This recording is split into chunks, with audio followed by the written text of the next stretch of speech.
चलिए, तो आगे हम लोग अब डिस्कस करने जा रहे हैं नेक्स्ट आपका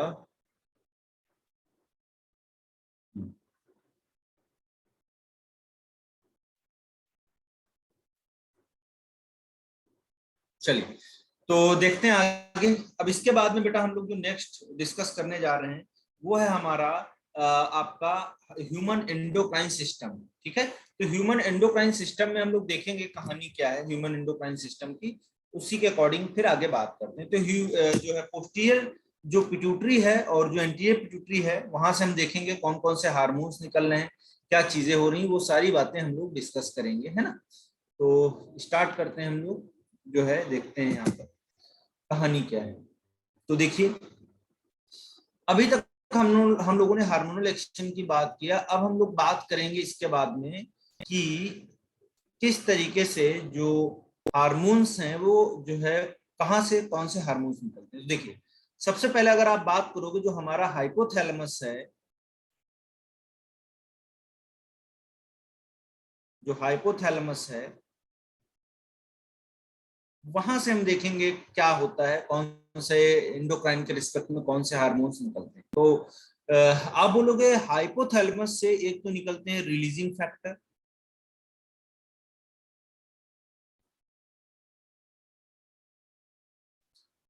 और दूसरे निकलते हैं इनिबिटरी फैक्टर।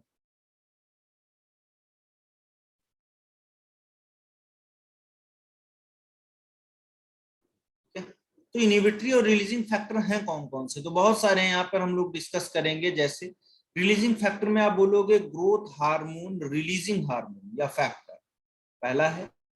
दूसरा आप बात करोगे इसके बाद में तो आपको देखने को मिलेगा thyro thyrotropic thyrotropic releasing factor, या हार्मोन भी लिख सकते हो, कोई इश्यू नहीं है। ठीक है, इसको हम शॉर्ट फॉर्म में लिखते हैं TRH। ठीक है, या इसी को हम बोलते हैं TSHRH। ठीक है, फिर नेक्स्ट हम देखते हैं इसके बाद में थायरोट्रोपिक रिलीजिंग फैक्टर के बाद में आप बोलोगे gonadotropic gonadotropic releasing gonadotropic releasing factor या हार्मोन, जो भी लिखना चाहो आप लिख सकते हो। तो इसको हम शॉर्ट फॉर्म में लिखते हैं GnRH, ये ऐसे GnRH, गोनाडोट्रोपिक रिलीजिंग हार्मोन। ठीक है, तो ये GnRH हो गया। अब इसके बाद देखिए आप, GnRH के बाद में GnRH के बाद में आपका जो है नेक्स्ट जो आता है उसको हम बोलते हैं, अच्छा हाँ, तो ये आपके कितने हो गए। अच्छा, इसमें दो टाइप के हैं, इसमें दो तरीके के हैं गोनाडोट्रोपिक में। एक आप पढ़ते हो FSH, फॉलिकुलर स्टिमुलेटिंग, है ना, FSH RH रिलीजिंग हार्मोन, और दूसरा होता है आपका LHRH luteinising hormone, releasing hormone. ठीक है, तो ऐसे दो ये फैक्टर होते हैं। टोटल हमने देखा जो रिलीजिंग फैक्टर वो कौन कौन से हैं, GnRH, है ना, GHRH growth hormone releasing hormone, thyrotropic releasing hormone या फैक्टर, गोनाडोट्रोपिक रिलीजिंग हार्मोन या फैक्टर। और इसके अलावा बच्चों आप नेक्स्ट बात करोगे, एक और होता है उसको हम बोलते हैं एड्रीनोकॉर्टिकोट्रोपिक रिलीजिंग हार्मोन। ठीक है, कौन सा होता है, एड्रीनोकॉर्टिकोट्रोपिक रिलीजिंग हार्मोन, तो इसको हम ऐसे लिख सकते हैं, या कॉर्टिकोट्रोपिक रिलीजिंग हार्मोन, ऐसे CRH। ठीक है, कॉर्टिकोट्रोपिक रिलीजिंग हार्मोन।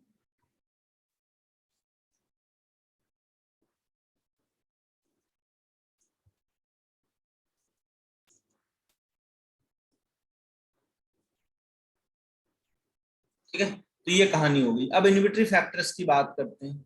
इनहिबिटरी फैक्टर्स में जब आप आओगे तो इनहिबिटरी फैक्टर्स में आपको देखने को मिलेगा सबसे इंपॉर्टेंट जो है वो कौन सा है आपका, ग्रोथ हार्मोन इनहिबिटरी हार्मोन, जिसको हम बोलते हैं सोमैटोस्टैटिन।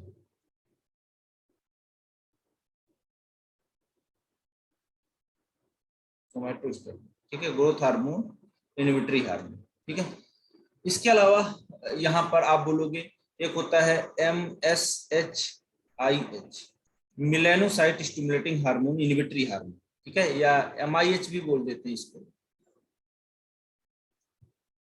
ठीक है, ये एक हार्मोन हो गया, ठीक है। तो ये सिक्रीशन MSH का इनहिबिट करता है। दूसरा देखिए इसके बाद में तीसरा जो आता है वो आता है आपका प्रोलैक्टिन इनहिबिटरी हार्मोन, PIH, या इसी को बेटा दूसरा नाम है और हम बोलते हैं सेरोटोनिन, सॉरी डोपामिन, डोपामिन, ठीक है। तो ये इतने जो है हार्मोन निकलते हैं हाइपोथैलेमस से।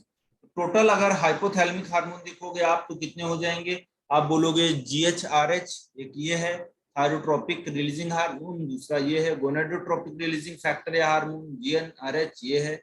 इसमें दो टाइप के होता है, FSH-RH, LHRH, और दूसरा CRH, कॉर्टिकोट्रोपिक रिलीजिंग हार्मोन, ठीक है। ये तो ये कहानी है आपके जो है हार्मोन। चलिए आगे बढ़ते हैं। हाइपोथैलेमस के बाद में आप बोलोगे दूसरा जो है वो कौन सा है, तो हम देखते हैं यहाँ पर दूसरा आप बोलोगे हाइपोथैलेमस के बाद में है आपका नेक्स्ट। तो यहाँ पर डिस्कस करेंगे हम लोग आगे का जो है पिट्यूटरी ग्लैंड, ठीक है। तो समझते हैं एक एक करके हम लोग। देखिए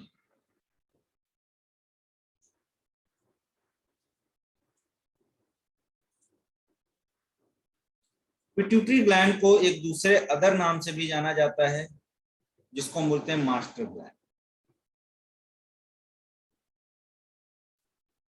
पिट्यूटरी ग्लैंड बोलो या आप बोलो मास्टर ग्लैंड, बात एक ही, ठीक है। इसका ओरिजिन जो होता है वो कैसा होता है, तो आप बोलोगे ओरिजिन जो है वो एक्टोडर्मल ओरिजिन का, कैसा ओरिजिन होगा, एक्टोडर्मल ओरिजिन का होगा, ठीक है। ऐसा ओरिजिन होगा, एक्टोडर्मल ओरिजिन का होगा। दूसरा देखिए इसका पोजीशन क्या है,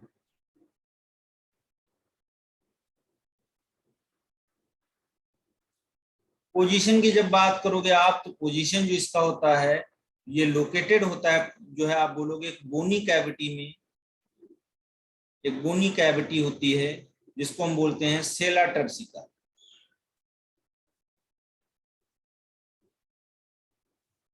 तो एक बोनी कैविटी है सेला टर्सिका, उसमें जो है ये एम्बेडेड रहता है सेला टर्सिका में, है ना।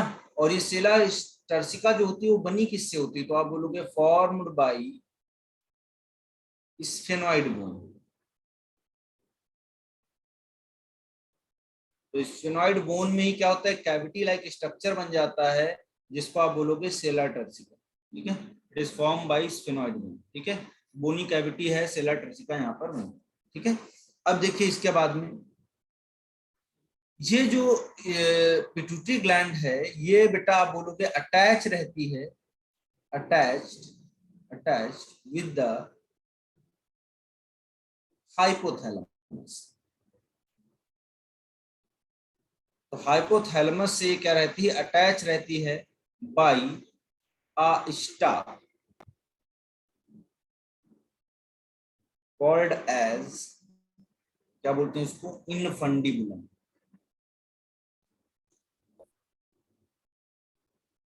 ठीक है। तो इनफंडिबुलम से क्या रहती है, अटैच रहती है। अब बात आती है कि पिट्यूटरी ग्लैंड्स के पार्ट्स कितने हैं, उसकी जरा बात कर लेते हैं। तो पार्ट्स की जब बेटा बात करोगे आप पिट्यूटरी ग्लैंड की, तो ऐसे हम लोग देखते हैं इसको, पिट्यूटरी ग्लैंड के पार्ट्स।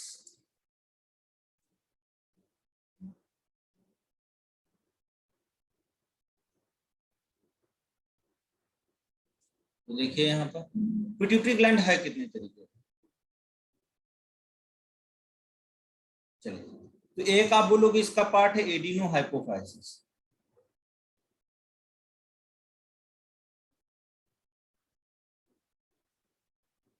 क्या है, एडिनो हाइपोफाइसिस। दूसरा देखिए क्या है, न्यूरो हाइपोफाइसिस।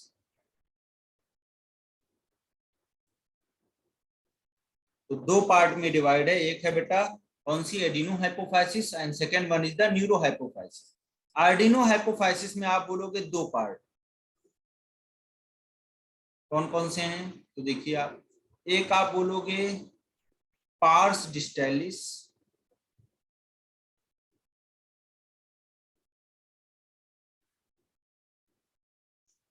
और दूसरा आप बोलोगे पार्स इंटरमीडिया।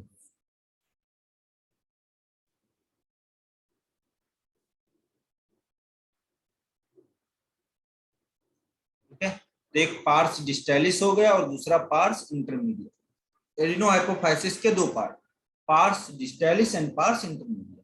न्यूरोहाइपोफाइसिस में अगर आप बात करोगे यहाँ पर भी दो पार्ट हैं, एक है इनफंडिबुलम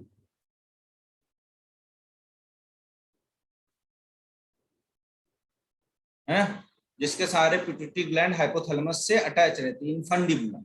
और दूसरा आप बोलोगे इनफंडिबुलम के बाद में पार्स नर्वोसा।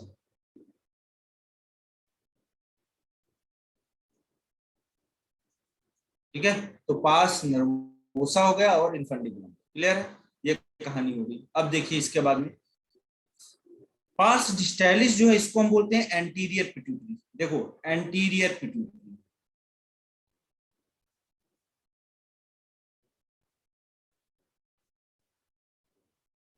इतना ध्यान रखिएगा, एडिनोहाइपोफाइसिस का कतई मतलब एंटीरियर पिट्यूटरी नहीं होता है। एडिनोहाइपोफाइसिस में दो पार्ट हैं, एक है पार्स डिस्टेलिस जिसको हम बोलते हैं एंटीरियर पिट्यूटरी, और पार्स इंटरमीडिया है जिसको हम बोलते हैं मिडिल पिट्यूटरी। ठीक है, तो ये बिल्कुल ध्यान रखिएगा एकदम बहुत अच्छे से कि एडिनोहाइपोफाइसिस में दो पार्ट हैं, एक है पार्स डिस्टेलिस, दूसरा है पार्स इंटरमीडिया। ठीक है, तो ये एंटीरियर पिट्यूटरी हो गया और ये आपका पार्स इंटरमीडिया में क्या हो गया, मिडिल पिट्यूटरी हो गया। ठीक है, डन।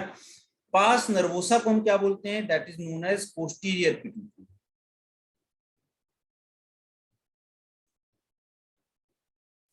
तो एक बार मैं फिर से रिपीट कर रहा हूं, मैंने बोला कि पिट्यूटरी ग्लैंड जो है उसको मास्टर ग्लैंड बोलते हैं क्योंकि वो बाकी एंडोक्राइन ग्लैंड्स को कंट्रोल करता है। इसका ओरिजिन एक्टोडर्मल होता है।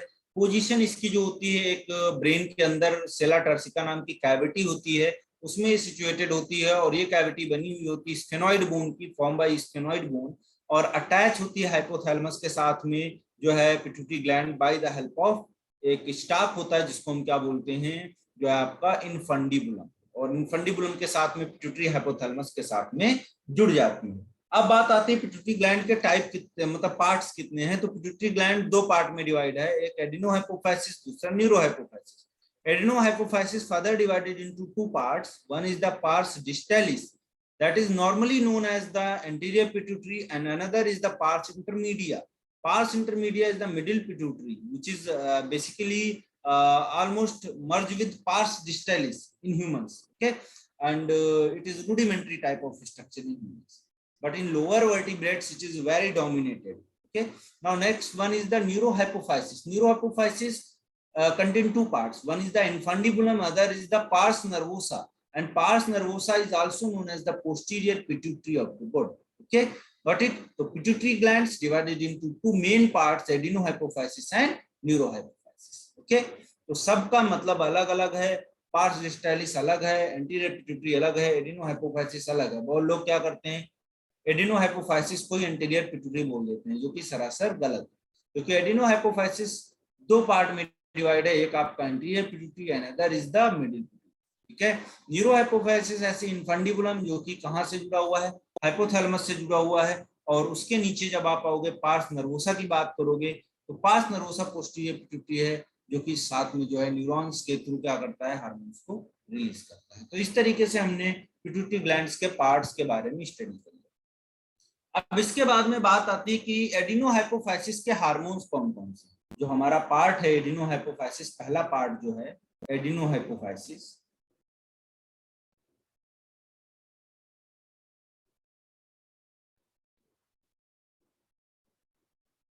तो पहला जो पार्ट है एडिनोहाइपोफाइसिस, उसमें देखते हैं हम लोग क्या है।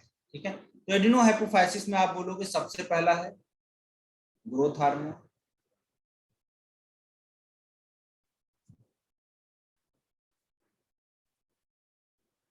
क्या है, ग्रोथ हार्मोन। ठीक है, या इसी का दूसरा नाम है सोमैटो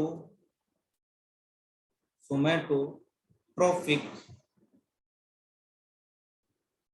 हार्मोन, या बेटा आप इसको शॉर्ट फॉर्म में बोलते हो STH या GH। ग्रोथ हार्मोन STH है। ठीक है, ये हार्मोन निकलता है एडिनोहाइपोफाइसिस। दूसरा देखो ग्रोथ हार्मोन के बाद में आप नेक्स्ट बात करोगे तो उसको बोलते हैं सोमैटोट्रोपिक हार्मोन, ठीक है, सॉरी सोमैटोट्रोपिक तो हो ही गया, ग्रोथ हार्मोन सोमैटोट्रोपिक। दूसरा हम बोलते हैं प्रोलैक्टिन, क्या बोलेंगे, प्रोलैक्टिन। प्रोलैक्टिन बोलते हैं या इसी को हम बोलते हैं लैक्टोट्रोफिक, क्या बोलते हैं, लैक्टोट्रोफिक हार्मोन, या इसको हम शॉर्ट फॉर्म में बोलते हैं PRL, प्रोलैक्टिन हार्मोन, ठीक है, या हम बोलते हैं लैक्टोट्रोपिक हार्मोन LTH, ठीक है। तो एक ही बात है, चाहे प्रोलैक्टिन बोलो, चाहे LTH बोलो, चाहे PRL बोलो, बट इट। तो दो हार्मोन्स हो गए। तीसरे हार्मोन पे आते हैं बेटा, एडिनो हाइपोफाइसिस से जो निकलता है उसको बोलते हैं कौन सा, आपका एड्रिनो कॉर्टिकोट्रोफिक हार्मोन। ये एक और हार्मोन निकलता है और जाता है एड्रिनल ग्लैंड पे, काम करता है, आगे डिस्कस करेंगे। फिर हम देखेंगे इसके बाद में आता है थायराइड स्टिमुलेटिंग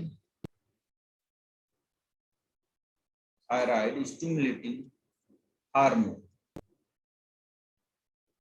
इसको हम बोलते हैं जो है आपका, इसको हम बोलते हैं ACTH, और इसको हम शॉर्ट फॉर्म में क्या बोलते हैं, TSH, ठीक है, शॉर्ट फॉर्म से एब्रिविएशन टाइप के याद रखना।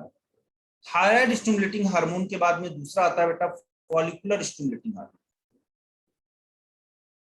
फॉलिकुलर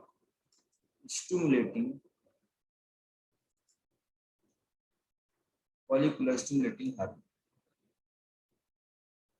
या इसी को हम बोलते हैं FSH, follicular stimulating hormone. Follicular stimulating hormone के बाद में नेक्स्ट आता है आपका बेटा लूटिनाइजिंग हार्मोन।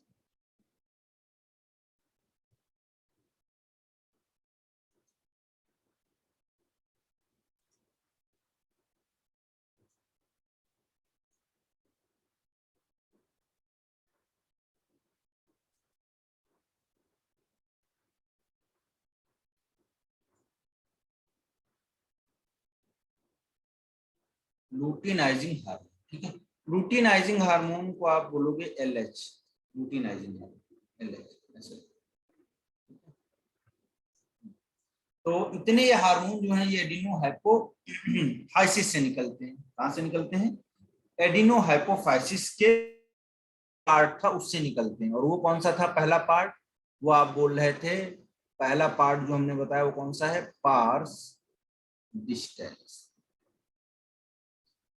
पहला पार्ट है पार्स डिस्टेलिस, तो वहां से इतने हार्मोन निकल रहे। अब दूसरे डायग्राम में हम देखते हैं कि एडिनो हाइपोफाइसिस का जो दूसरा पार्ट है B, वो कौन सा था, तो उसको आप बोलोगे बेटा, ये तो पार्स डिस्टेलिस हो गया, एंटीरियर पिट्यूटरी के हार्मोन, पार्स डिस्टेलिस कहो या एंटीरियर पिट्यूटरी कहो, ठीक है, बात एक ही है। तो एंटीरियर पिट्यूटरी या पार्स डिस्टेलिस का ये पार्ट। दूसरा एडिनो हाइपोफाइसिस की जब बात करोगे आप, तो दूसरा पार्ट इसका जो था उसको हम बोल रहे थे पार्स इंटरमीडिया, या इसी को हम बोल रहे थे मिडिल पिट्यूटरी, क्या बोल रहे थे, पार्स इंटरमीडिया या मिडिल पिट्यूटरी बोल रहे थे। और यहां से जो हार्मोन निकल रहा था उसको हम बोल रहे थे melanocyte stimulating hormone, MSH, melanocyte stimulating hormone, melanocyte stimulating hormone, ठीक है। तो ये कहानी हो जाएगी आपके किसके केस में, जो है मिडिल पिट्यूटरी के केस में, ठीक है। तो ये जो ऊपर टोटल वाले हैं वो सारे एंटीरियर पिट्यूटरी उससे निकल रहे हैं। रेड वाले यहाँ सारे एंटीरियर पिट्यूटरी से निकल रहे हैं, लेकिन अगर कोई पूछता है एडिनो हाइपोफाइसिस से कितने हार्मोन निकलते हैं, तो आप क्या बोलोगे, कितने, 7। अगर कोई पूछता है एंटीरियर पिट्यूटरी से कितने निकल रहे हैं, तो 2 2 4 तो 6 बोलोगे आप। अगर पूछेगा कि एडिनो हाइपोफाइसिस से कितने निकल रहे हैं, तो आप बोलोगे 7 निकल रहे हैं, ठीक है। Okay sir. हाँ, तो ये कहानी हो जाएगी आपका इसके केस में। अब आते हैं पीछे की तरफ चलते हैं, जो नेक्स्ट आपका है उसकी बात करते हैं। वो क्या है आपका पोस्टीरियर पिट्यूटरी। देखिए पोस्टीरियर पिट्यूटरी को भी हम लोग समझ लेते हैं, वहां से दो हार्मोन निकलते हैं। सर आपने सोमैटोट्रोफिन के साइड में क्या लिखा हुआ है? STH और GH growth hormone. Okay sir. ठीक है, अब देखिए दूसरा, इसके बाद देखते हैं। तो पोस्टीरियर पिट्यूटरी बेटा आप बोलोगे यहां से दो हार्मोन निकलते हैं, एक ऑक्सीटोसिन और दूसरा वैसोप्रेसिन या ADH बोलते हैं इसको। काम पता है आपको, ये वाटर और सोडियम के रीअब्जॉर्प्शन के लिए इंपॉर्टेंट। और ऑक्सीटोसिन जो है वो बेटा आप बोलोगे मिल्क इजेक्शन के लिए फीमेल्स में इंपॉर्टेंट। ठीक है, तो ये पोस्टीरियर पिट्यूटरी का केस हो गया। Got it. चलिए तो एक बार पीछे भी आप देख लीजिए अच्छे से और इसको भी नोट कर लीजिए।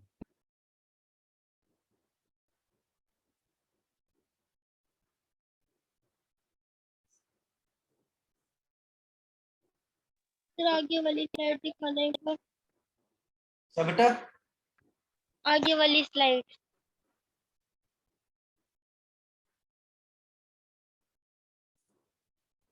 सर इन सब के फंक्शंस भी हमें पढ़ने हैं अभी? हाँ बेटे, जितना लिखा है उतना तो पढ़ना यही से क्वेश्चन मिल जाएगा आपको।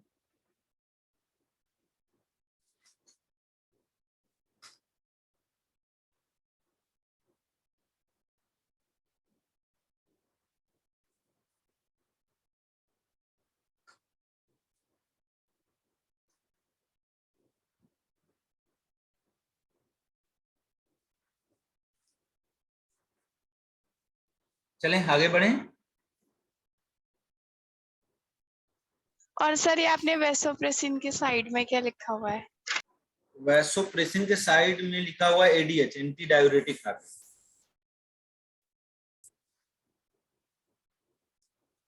मिला? Yes sir. चलो अब देखते हैं आगे बेटा इसके बाद में। तो आप सबसे पहले डिस्कस करेंगे हम ग्रोथ हार्मोन के बारे में।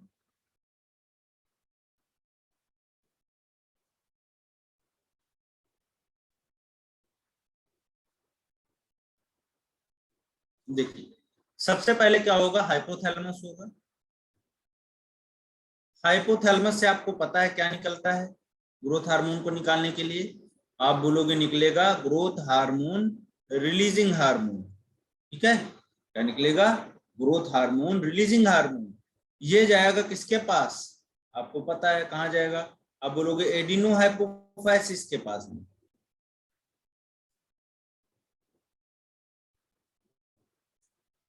कहां जाएगा? एडिनो हाइपोफाइसिस के पास में। एडिनो हाइपोफाइसिस के बाद में देखिए कहां जाएगा? एडिनो हाइपोफाइसिस से क्या निकलेगा बेटा? Growth hormone. क्या निकलेगा? Growth hormone. ये ग्रोथ हार्मोन हम बनाए दे रहे हैं। क्या निकलेगा? Growth hormone.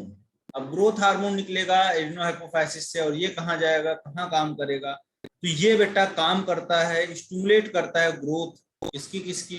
तो आप बोलोगे सबसे पहले आप लिखोगे बोन्स। उसके अलावा आप बोलोगे और कहां जाएगा, तो आप बोलोगे cartilage.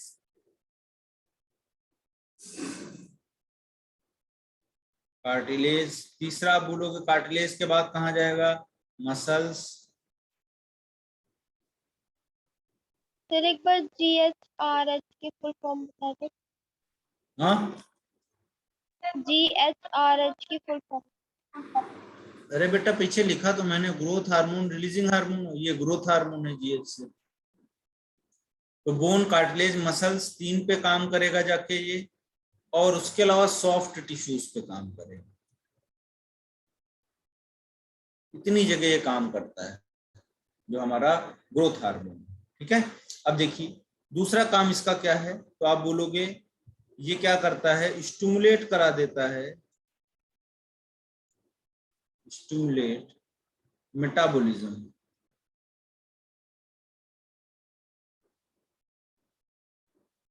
Stimulate metabolism of proteins, fats and carbohydrates.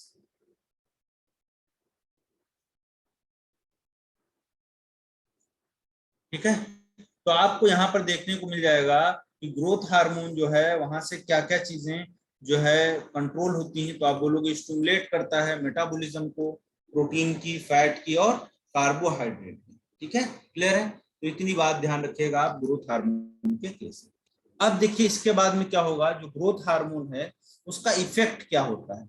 ठीक है, इफेक्ट ऑफ ग्रोथ हार्मोन। देखिए ग्रोथ हार्मोन जो होता है वो क्या करता है, बोन का इलोंगेशन करा देता है। जो इपिफाइशियल प्लेट होती है बोन की एंड रीजन, उन पे जाके एक्ट करता है और उनको इलोंगेट कर देता है। ठीक है, दूसरा देखिए ये क्या करेगा, माइटोसिस, क्या करेगा, माइटोसिस को इंक्रीज करा देगा। माइटोसिस को क्या करेगा, इंक्रीज करा देगा। और दूसरा आप बोलोगे नंबर ऑफ सेल्स भी इंक्रीज कर जाएंगे। नंबर ऑफ सेल्स भी क्या होंगी, इंक्रीज कर जाएंगी बहुत सारे विसरल ऑर्गन्स में, जैसे लीवर वगैरह हुआ। फिर इसके बाद में आप बोलोगे यहाँ पर ये क्या करेगा, स्टिमुलेट द ग्रोथ ऑफ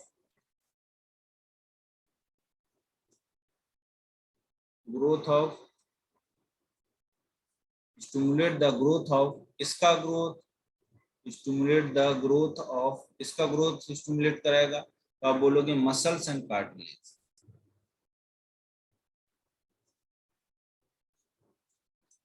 तो ये इतने काम हो जाएंगे आपके किसके, जो है ग्रोथ हार्मोन। ठीक है, अब मेटाबॉलिज्म के ऊपर इसका क्या इफेक्ट है वो जरा बात करते हैं। देखिए तो ग्रोथ हार्मोन का जो मेटाबॉलिज्म पे जो असर है वो क्या, देखिए फैट्स पे सबसे पहले क्या काम करेगा वो देखेंगे हम लोग, इफेक्ट ऑन फैट पे। तो ये क्या करता है, ग्रोथ हार्मोन लिपोलिसिस को बढ़ा देता है। लिपोलिसिस क्या होती है, इंक्रीज कर जाती है, यानी कि आप बोलोगे लिपिड का जो है टूटना बढ़ जाएगा, यानी कि ब्लड में लिपिड का अमाउंट ज्यादा हो जाएगा। ठीक है, ठीक है। अब देखिए दूसरा, फैट्स के बाद में कार्बोहाइड्रेट के ऊपर क्या करता है। तो एक तो समझ में आ ही गया आप लोगों को कि फैट्स का ये लिपोलिसिस कराता है, फैट को तोड़ने का काम करता है। लेकिन कार्बोहाइड्रेट के केस में आप बोलोगे ये क्या करता है, एक चीज मैं समझा देता हूं यहाँ पर। ये क्या करेगा, ग्लूकोज जो है, जो ग्लूकोज है ना, जो ग्लूकोज है उसके अपटेक को क्या कर देगा, ये डिक्रीज कर देगा सेल के अंदर। ये कार्बोहाइड्रेट ये क्या जो है क्या करेगा, ग्लूकोज के अपटेक को इन सेल, तो सेलुलर अपटेक ऑफ ग्लूकोज ये क्या कम कर देगा, डिक्रीज कर देगा। क्या कर देगा, डिक्रीज कर देगा, कम कर देगा। तो ये यहाँ ग्लूकोज का अमाउंट कम कर देगा, तो बाहर ग्लूकोज का अमाउंट ज्यादा रहेगा, रहेगा कि नहीं। तो आप बोलोगे यहाँ पर जो है आपका ब्लड ग्लूकोज लेवल जो होगा,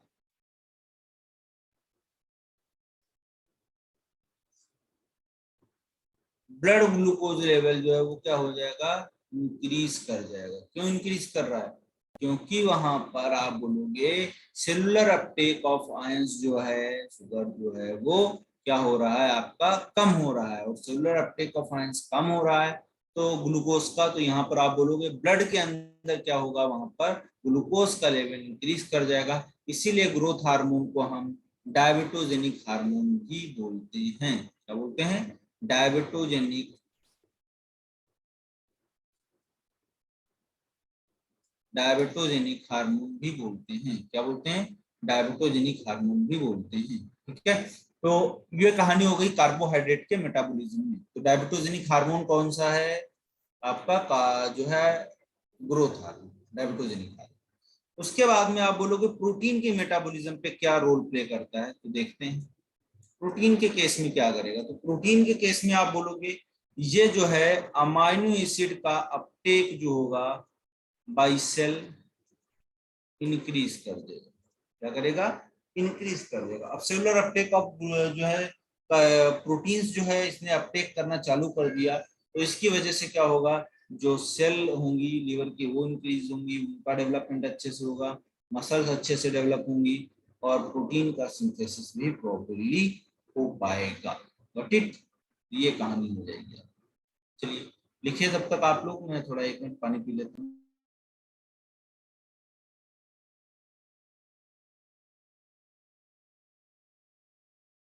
सर एक बार डाइवर्टोजेनिक का मतलब बता दीजिए।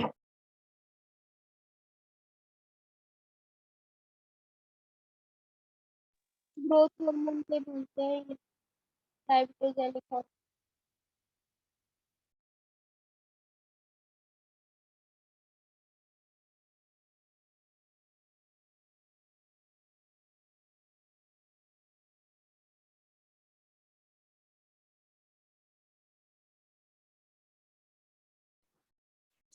डायबिटोजेनिक का मतलब है कि ब्लड में ग्लूकोज का अमाउंट ज्यादा हो जाना, उसी को तो डायबिटीज बोलते हैं।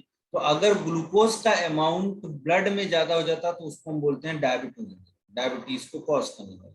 तो अपरेगुलेटेड रहता है, यानी कि नॉर्मल जो है अमाउंट से ग्रोथ हार्मोन ज्यादा निकलने लगता है, और ये कार्बोहाइड्रेट के मेटाबॉलिज्म के टाइम पे क्या करता है, ग्लूकोज का सेल के अंदर जो जाना है उसका अपटेक कम कर देता है, और उस वजह से क्या होता है, ब्लड के प्लाज्मा में ग्लूकोज का लेवल बढ़ जाएगा, जिसको फिल्टर किया जाएगा, और फिल्टर किया जाएगा तो वो कहाँ पर होगा, किडनी में। Got it. सर अभी तो आपने बोला था कि क्या नाम है, ग्रोथ हार्मोन को डायबिटोजेनिक हार्मोन बोलते हैं। हाँ, तो डायबिटोजेनिक का मतलब यही हुआ। डायबिटोजेनिक का मतलब क्या हुआ, ग्लूकोज के अमाउंट को बढ़ा दे ब्लड में, ठीक है, तो उसको डायबिटोजेनिक बोलते हैं। और सर मेटाबॉलिक का मतलब भी बता दीजिए। मेटाबॉलिज्म बॉडी का, स्पेशली आप देखते होंगे ना, बॉडी का एक नॉर्मल जो एक्टिविटी होती है जिसपे बॉडी पूरा फंक्शनल होता है, नॉर्मल जितना एनर्जी चाहिए बॉडी की फिजियोलॉजिकल नीड के लिए, उसको मेटाबॉलिज्म बोलते हैं, ठीक है। Okay sir. तो ये कहानी हो गई जो है मेटाबॉलिज्म। फैट के ऊपर अगर आप बोलोगे तो लिपोलिसिस, कार्बोहाइड्रेट के बारे में बोलोगे तो आप बोलोगे सेलुलर अपटेक कम कम है तो ब्लड में ग्लूकोज का लेवल बढ़ेगा, ग्लूकोज का लेवल अगर बढ़ेगा तो आप बोलोगे वहां पर क्या होगा, ग्लूकोज का लेवल बढ़ने की वजह से आप बोलोगे जो ब्लड होगा वो डायबिटिक हो जाएगा, यानी कि डायबिटोजेनिक हो जाएगा, ठीक है। प्रोटीन के केस में मैंने बोला कि अमाइनो एसिड का सेलुलर अपटेक बढ़ता है ना, क्या होगा, अमाइनो एसिड का सेलुलर अपटेक बढ़ता है, ठीक है, इंक्रीज होता है। ये हो गया आपका मेटाबॉलिज्म के केस में जो इम्पोर्टेंट बात है। अब तो इस सर इस टॉपिक में केस हम, में डायबिटीज भी हो सकती है। हाँ, डायबिटीज इसकी वजह से नहीं होगी, ये केवल सिनर्जिस्टिक माहौल क्रिएट करता है, मतलब बढ़ाता है, प्रोलिफरेट करता है चीजों को, ठीक है। चलिए ओके सर। आगे देखते हैं इसके बाद में नेक्स्ट। अब आपका एक और टॉपिक आता है disorder of pituitary gland. Question यहाँ से भी जरूर पूछा जाता है बेटा।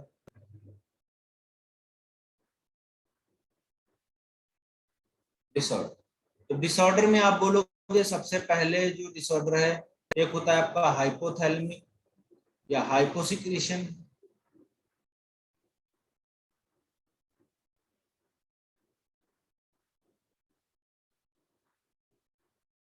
हाइपोसिक्रेशन, दूसरा देखिए आप इसके बाद में, तो आप बोलोगे हाइपर सिक्रेशन।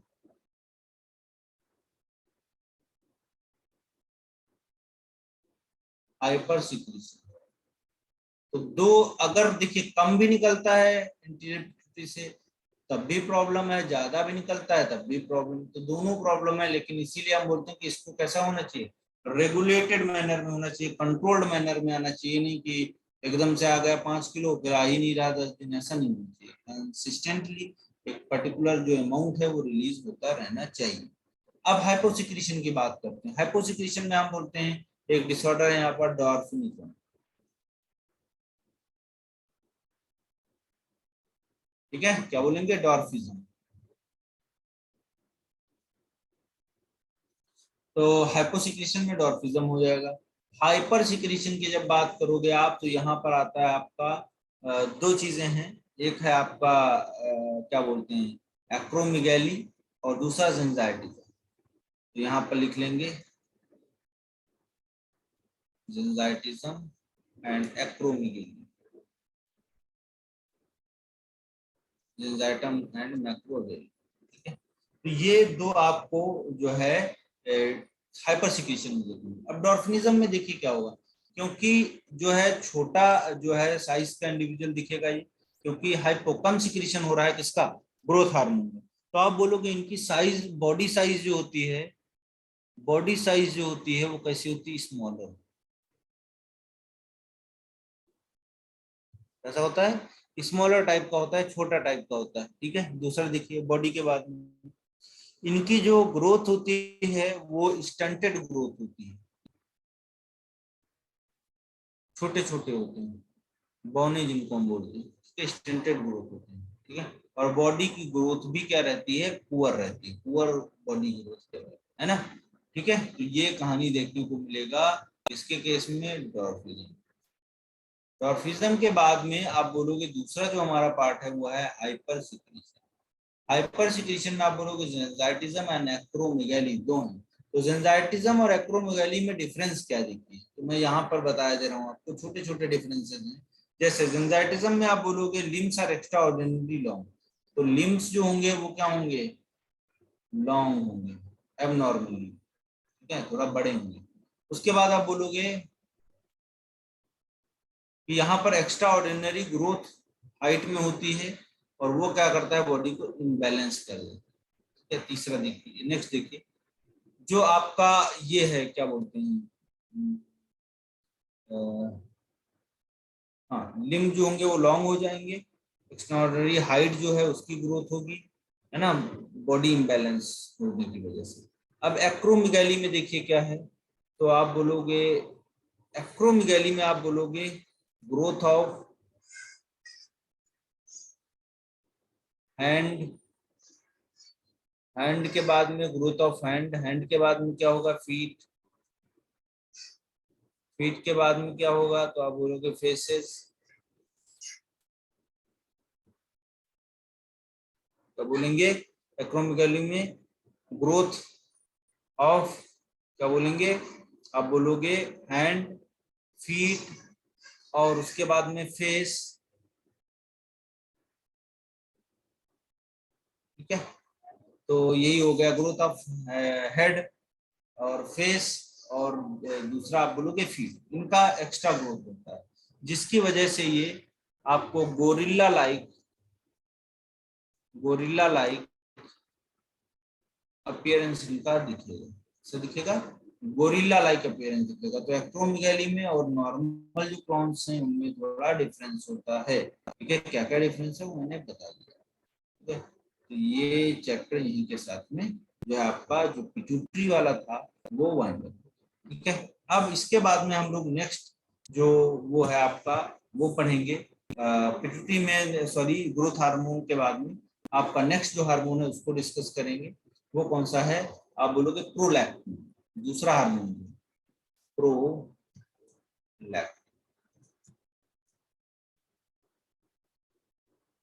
प्रोलैक्टिन, प्रोलैक्टिन की जब बात करोगे आप तो ये बेटा क्या होगा, देखिए हाइपोथैलेमस है, हाइपोथैलेमस से निकलेगा PRL, प्रोलैक्टिन रिलीजिंग हार्मोन, और ये जाएगा किसके पास, एंटीरियर पिट्यूटरी या एडिनो हाइपोफाइसिस के पास जाएगा।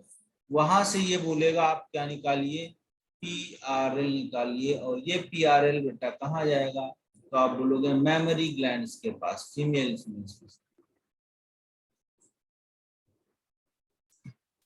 तो मेमोरी ग्लैंड जो फीमेल्स की हैं वहां पहुंचेगा और उनमें क्या करेगा, ग्रोथ और फॉर्मेशन ऑफ मिल्क को कंट्रोल करेगा,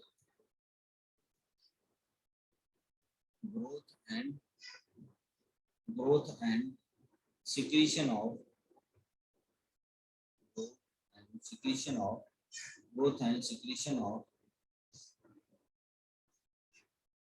milk,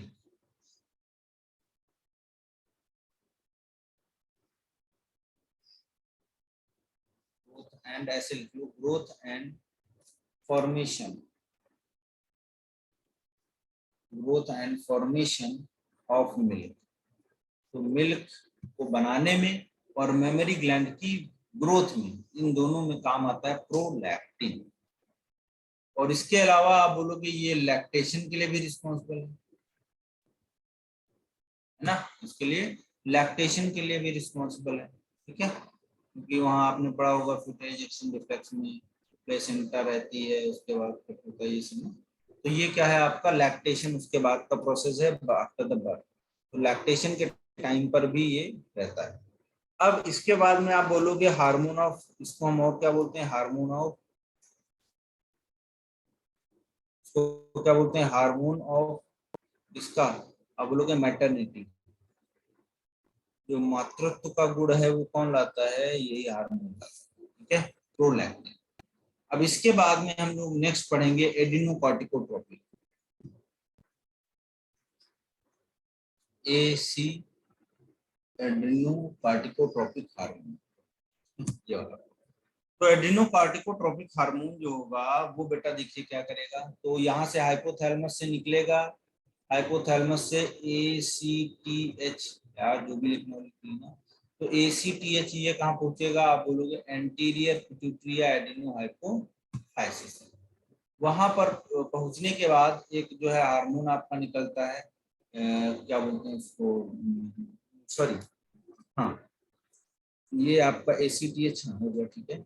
ये ऊपर वाले में निकलता है CRH, इसको थोड़ा सही कर लेते हैं,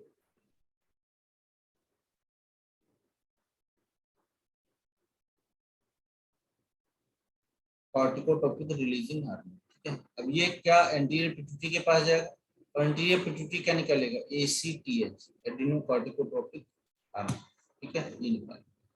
अब ये जाएगा किसके पास, एड्रिनल ग्लैंड के पास,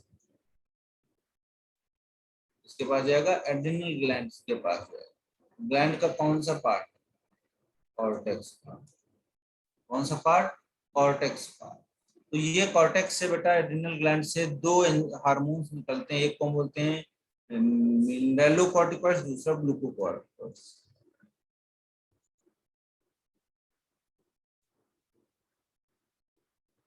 तो ग्लूकोकॉर्टिकॉइड्स मेन होता है ये वाला, और मिनरलोकॉर्टिकॉइड्स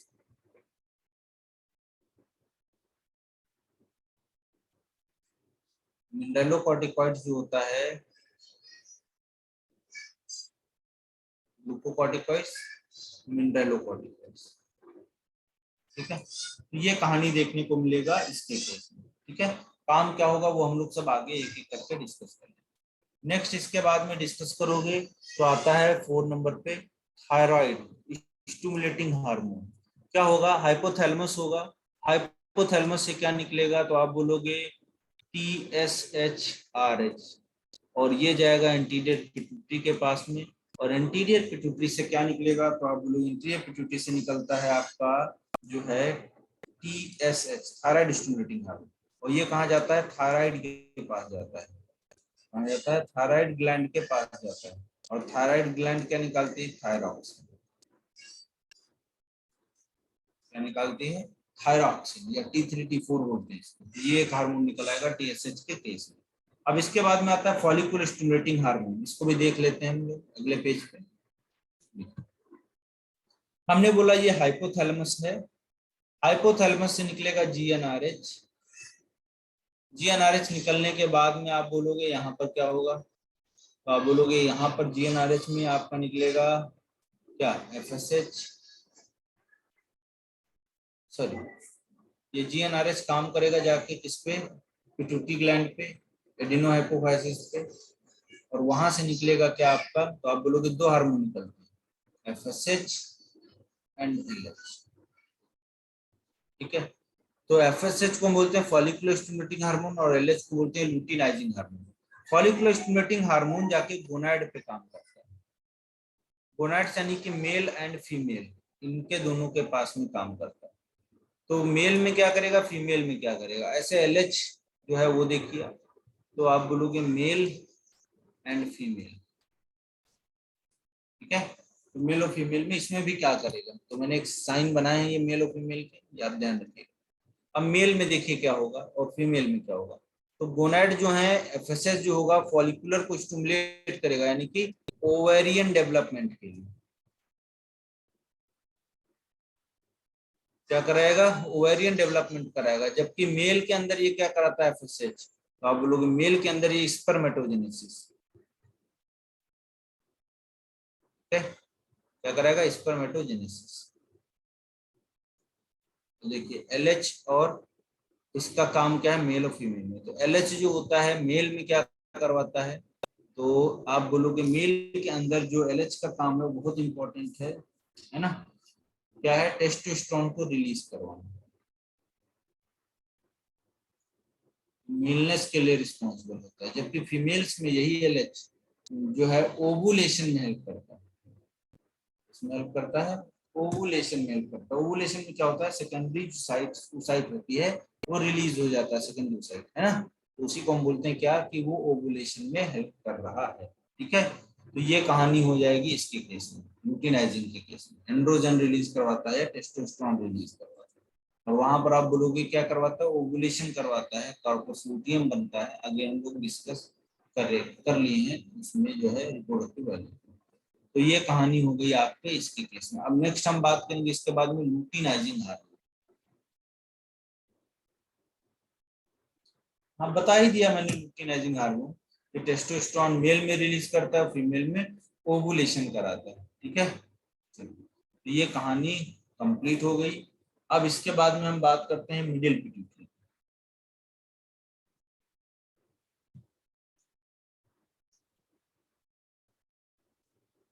तो मिडिल पिट्यूटरी में आप बोलोगे हार्मोन कौन सा है, MSH, मेलानोसाइट स्टिमुलेटिंग हार्मोन। कहां से निकला है, हाइपोथैलेमस से। कहां से निकला है, हाइपोथैलेमस से निकला था। हाइपोथैलेमस से निकल के ये टारगेट ऑर्गन तक गया, जिसको हम क्या बोलते हैं, स्किन। अब स्किन के पास गया, स्किन में जो होगा वो आप देखोगे यहाँ पर स्किन के पास में साइट सेल्स होती है, मेलानोसाइट सेल्स, इन्हीं पे काम करता है। इन्हीं पे क्या करता है, मेलानोसाइट सेल्स पे काम करता है। अब देखिए जैसे मेलानोसाइट सेल पे काम करेगा तो यहाँ पर क्या होगा बेटा, पिगमेंटेशन वगैरह को ये कंट्रोल करता है, मतलब है ना, तो रेगुलेट करता है किसको, पिगमेंटेशन ऑफ स्किन, डार्कनिंग को रेगुलेट करता है ना, और कलर चेंजिंग के लिए रिस्पॉन्सिबल होता है। जो लोअर वर्टिब्रेट्स होते हैं उनमें कैमोफ्लेज जो होता है, अलग अलग बैकग्राउंड पे छिपने के लिए वो अपने बॉडी के कलर को चेंज कर लेते हैं, उसको बोलते हैं कैमोफ्लेज। ठीक है, तो ये कहानी सब देखने को मिलेगी आपका मिडिल। ठीक है, तो यहाँ तक हम लोगों ने डिस्कस कर लिया है। अब आगे हमारा जो पार्ट बचेगा वो कौन सा है, न्यूरोहाइपोफाइसिस। हालांकि मैं बता चुका हूँ, फिर भी थोड़ा बहुत इसके बारे में भी डिस्कस कर लिया जाएगा। एक चीज और ध्यान रखिएगा यहाँ पर, देखिए MSH का रोल कैसा है, कैसे काम करता है। तो अगर ये स्कैटर्ड फॉर्म में प्रेजेंट होंगे, कौन जो है इसके पिगमेंट, तो यहाँ पर आप बोलोगे ये कैसा होगा, डिस्पर्सन अगर होगा पिगमेंट का, तो डिस्पर्सन अगर होगा तो ये कैसा हो जाएगा, तो आप बोलोगे डार्क। जबकि अगर एक जगह पे इकट्ठा हो गए तो आप बोलोगे वो कैसा हो जाएगा, तो आप बोलोगे मिलानिन होगा, उसके पास पिगमेंट होगा, है ना।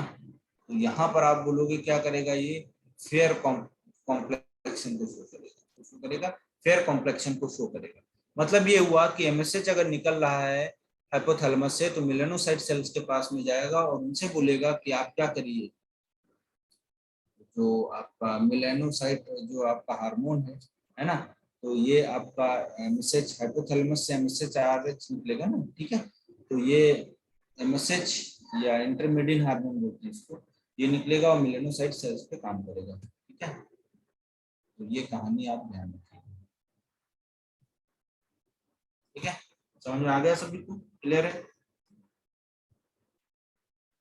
ठीक है, प्रोक्लोथर्मिक के टेम्परेचर मेंटेन में हेल्प करता है। ठीक है, बाकी ह्यूमन में ज्यादा कुछ रोल है नहीं न्यूक्लियर इसका।